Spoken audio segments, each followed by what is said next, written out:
What I'm going to show you is how the new Rolie bag system, you can use them as tank panniers. What you'll basically need is 2 of the sloped tank pad mounts. This is going to be the one we're going to use right now. I've already fastened the other one on the left side. Basically, you're going to take them and set them on the tank like so. I'm going to bring these up and fasten the strap here and a buckle here.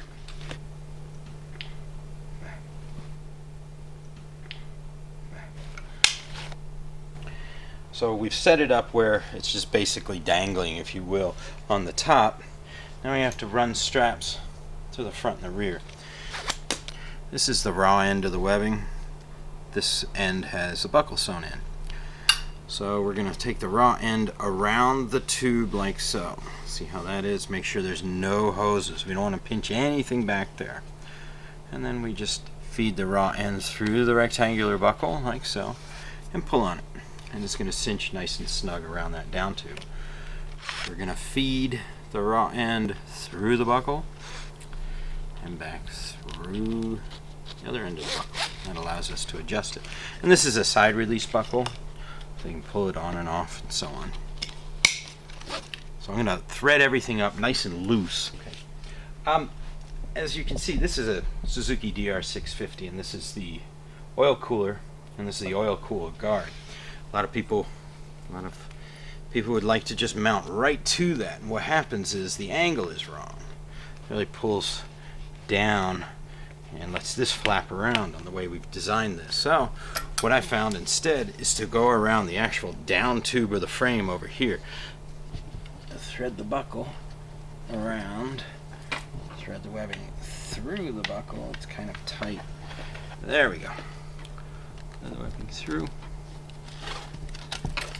Snug that up, making sure, of course, not to pinch any hoses, the oil cooler hoses there. Now I can go to the buckle and have a better angle, like so. And of course, as you can see, everything is loose and floppy, which is good.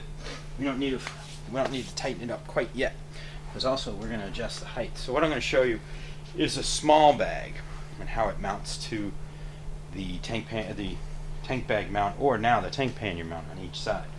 We have the webbing threaded under the buckles, like we showed you in the rack mount. So we can center it, like we showed you earlier, like so.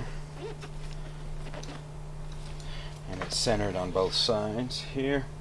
Now we'll put the bag on. So we're going to go through the top buckle, top rectangular loop, through the buckle, back through, and tightening.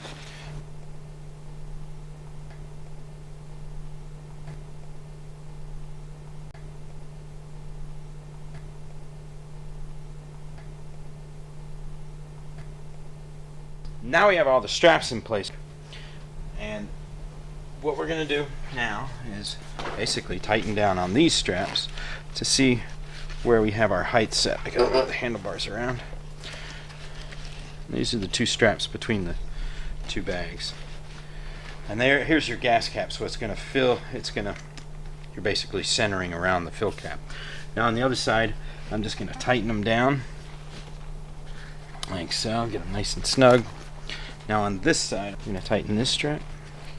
Get that tab under there nice and there we go. Wrap that tab up. There we go. And then we got the back strap here to get that nice and snug, like so. Now we can tighten the bags down like this. Now I need to show, what I want to show everybody is tank panniers and dual sport bikes. This is a rather large, almost 5-gallon gas tank on this DR650. A lot of people want to put tank panniers on to get more weight over the front wheel, etc.